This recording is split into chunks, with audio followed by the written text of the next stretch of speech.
Good afternoon, everyone. I'm Chief Terry Monahan. I'm the chief of the department. And with me today is Chief Kevin Maloney from the Force Investigation Division. He's going to give you an update on the incident last night. But before we start, I just want to say a few words about our hero detective, Brian Simonsen. Brian was a 19-year veteran of the 102 precinct. He had spent his entire career in the 102 precinct. He was the definition of a cop's cop. There wasn't a person in the 102 precinct that did not know Brian. From the cleaner up to the commanding officer, everyone in that precinct knew Brian, knew him well. He was the one that you called. He was the one that you reached out to if you had a problem in that command. And it wasn't just the cops that knew Brian well, it was the community.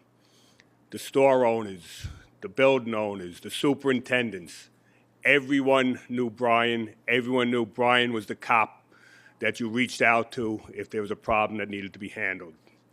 And just the events of last night and what Brian did, it just shows the sort of man he was. He didn't have to be there. He was assigned to a delegates meeting in the morning, being the union delegate for the 102 precinct detectives. He didn't have to go to work, but he made a decision that he had a job to do, and he wanted to get into work and do it. Brian was in the station house processing a robbery arrest that night when another great cop, his supervisor, Sergeant Matt Gorman, came up and had information about a group that was involved in another robbery that was supposed to be out in an area of the 102 precinct. So Brian and Matt did what cops do. They jumped in the car to do a surveillance in that area. While they were out there, the call came over of a robbery in progress over at the cell phone store at 120 Atlantic. And again, doing what great cops do each and every day, they ran to that danger. They didn't have to go there, but they're cops, and they ran over there to assist the other officers that were responding. Upon arrival at the scene, the officers went to the store with other officers, and the perpetrator, Christopher Ransom, charged at the officers with a gun raised, simulating firing at those officers. Chief Maloney will go into greater detail about exactly what happened during that incident.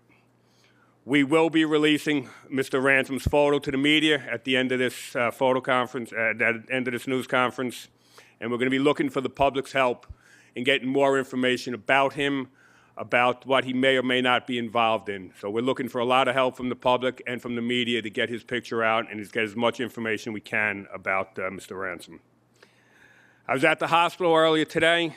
I visited with Sergeant Gorman, and he's still being treated for the leg wound, but I can tell you, he's not the least bit concerned about his own injury.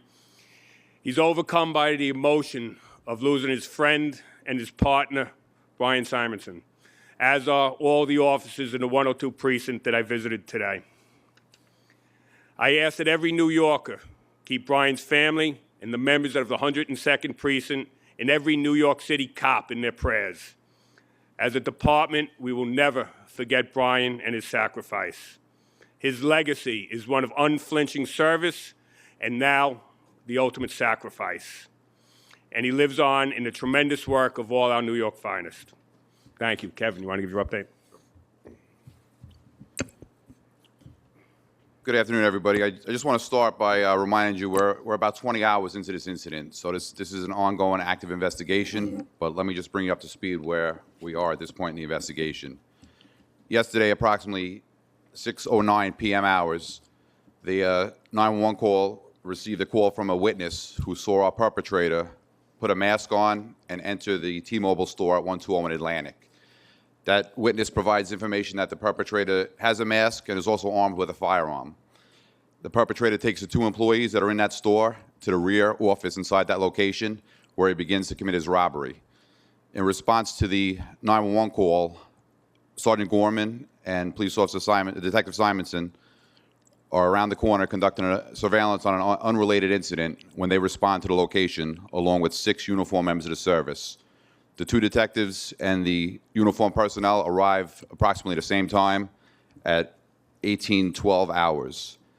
When they arrive at the scene, Sergeant Gorman and 2 uniformed officers enter the location. As they enter, the perpetrator comes from the back of the location, that office, and he presents himself with the firearm pointed in the direction of the officers. At that time, the officers exit the location as the perpetrator continues running in their direction. When the perpetrator gets to the front of that store, shots are fired. We have a total of 7 members of the service who discharged a total of 42 rounds during this incident. As a result of the incident, the 2 police officers are shot. They're removed to Jamaica Hospital.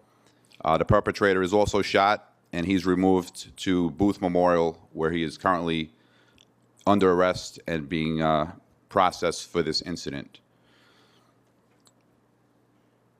The officers that responded to the scene were equipped with body-worn cameras. We have 5 officers whose body-worn cameras captured part of this incident. Those body-worn cameras, along with additional surveillance that have been recovered from inside the store, are currently under review and part of our investigation.